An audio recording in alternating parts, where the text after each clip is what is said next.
Welcome back everyone. In this video, I'm going to show you how to smoke pork ribs in the Weber Go Anywhere. Now we're going to get started by preparing our pork ribs. We've got some beautiful St. Louis trimmed spare ribs we picked up from our butcher at Austral Meats, but if you've got baby backs, you can follow along and use the same process we'll be using in this video. Right, so there's only a little bit of silver skin here I'm going to trim off.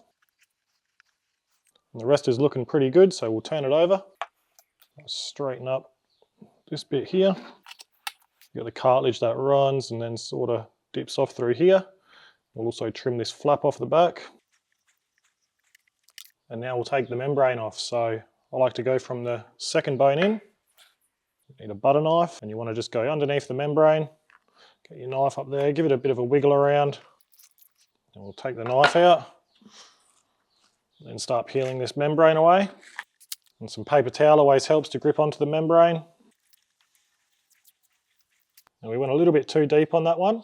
As you can see, we've exposed the bone, but that's all right.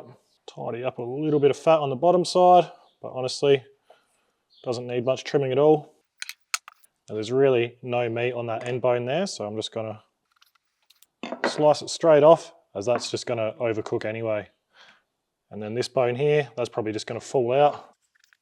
Now we have a nice, beautiful, uniform little rack of ribs. All right, now we can season our ribs. We're going to be using a combination of our garlic galls and steak shooter. That's going to give us some beautiful savory notes, and then we'll get some sweetness from our glaze a little bit later on. So we're going to hit our ribs with a little bit of olive oil just to help bind the rubs. If you've got mustard, that works great as well. So we'll go ahead and get these pork ribs seasoned up. All right, now our ribs are seasoned, we can set our Weber Go Anywhere up. All right, so let's remove our lid and our cooking grate, and then we're going to get some briquettes and set up a little snake. Now I normally go a 2x1 stack, so I'd also usually run a row through the middle here, but we're just going to trial it as it is today because the GA is such a small unit, you don't really need too much to get it up to temperature. And now what we want to do is move our Weber back, and we'll get 6 briquettes, nice and red hot. Right, so our briquettes are now ready. So we'll move our Weber back in place. We'll dump our startup briquettes in. We'll move them into position a bit better. And for this cook, we're going to be using our riser. And then we'll get our lid on and make sure all of our vents are wide open. And we'll give it 5 minutes to preheat. All right, so it's been 5 minutes. So we'll get our lid off. Got a couple of beautiful peach chunks from Natural Smoke. So we'll get one just around the corner here. And then we'll get one on directly where the fire's burning. And then we'll get our diffuser plate in there. A little part of the cooking grate on so I can get a drip tray underneath. And then I'll get our main cooking grate on, our beautiful pork ribs. We'll clip a probe on so I can keep an eye on our temperatures, and then our lid.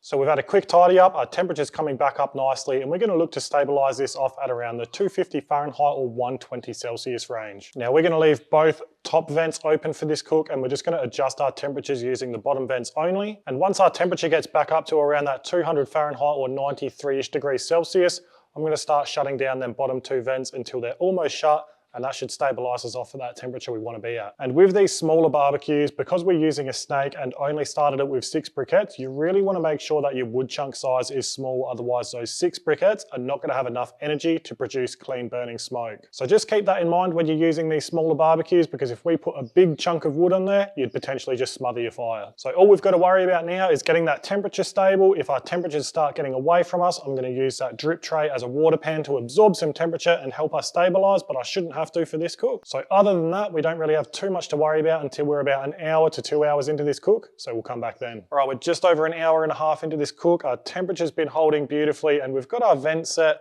at about halfway open on the 2 bottom ones, and our 2 top ones are still wide open. So let's open up this Weber and have a look at these ribs. All right, these are looking awesome. Got some nice color on there. Looking a touch dry on top. So I'm just going to give them a light spritz,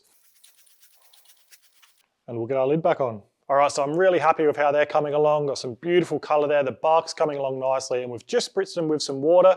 If you've got apple juice or apple cider vinegar, that'll work great as well. It's not really gonna add any flavor. It's just gonna help with some moisture retention and some bark formation. So we're gonna let these ribs go for about another 45 minutes, and then I reckon we'll be ready to wrap them up. So we'll check back then. All right, so it's been another 45 minutes. These ribs are looking awesome. So let's wrap them up. All right, so we've got 2 layers of foil. We're gonna start by laying down some butter, some honey, some brown sugar, and then our ribs meat side down, and then some butter on the underside, some more honey, some more brown sugar, And then you can use some fruit juice, but we're going to be using this Pirate Life acai and passion fruit sour. Just a generous splash of that, and then we'll wrap them up nice and tight. And we'll get them back in the smoker. All right, so our ribs are going to go back in the smoker for an hour, and then I'm going to start checking for probe tenderness. I'm also going to be looking for an internal temperature of around 205 Fahrenheit or 96 degrees Celsius. But probe tenderness is going to be our main point of reference, and if I'm not happy with them, I'm going to wrap them back up and put them back in the smoker. Then I'll check them every half an hour after that until I am happy with that probe tenderness. Then after that, we'll finish them off with a glaze, but for now, we'll come back once we're a bit further into this cook. All right, so our temps have crept up slightly.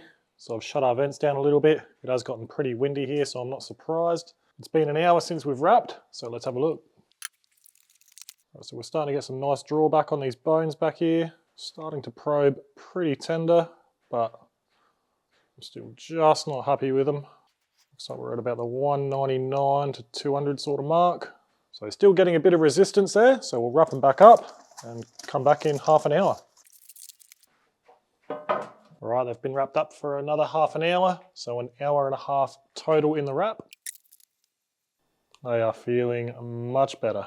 So what I'm going to do now is take them out and I'll get them back on, meat side up, push them back a bit, because now I want to heat up some glaze. And we're going to be using some Heavenly Hell Championship candy. If you haven't checked their stuff out, you are seriously missing out. So we'll get some of that in there. We'll get our lid back on and give it 5 minutes for that glaze to heat up. All right, let's give these ribs a glaze. We take this meat probe off now too. Move our ribs back a little bit more. Seriously, how good is that colour? All right, we'll get our lid back on and give that glaze 5 or 10 minutes to set. All right, it's been 10 minutes. I'm going to give these one more glaze and then we can get them out to taste. All right, so these ribs are ready, and in preparation, I'm just going to spread some of this glaze down on the bench, and that way your glaze won't come off of your ribs and stick to the bench. All right, let's get these ribs out. Can't get over that colour. Then we'll lay them meat side down on that glaze. All right, they're still nice and juicy. Let's have a taste. Oh. Beautiful clean bite through.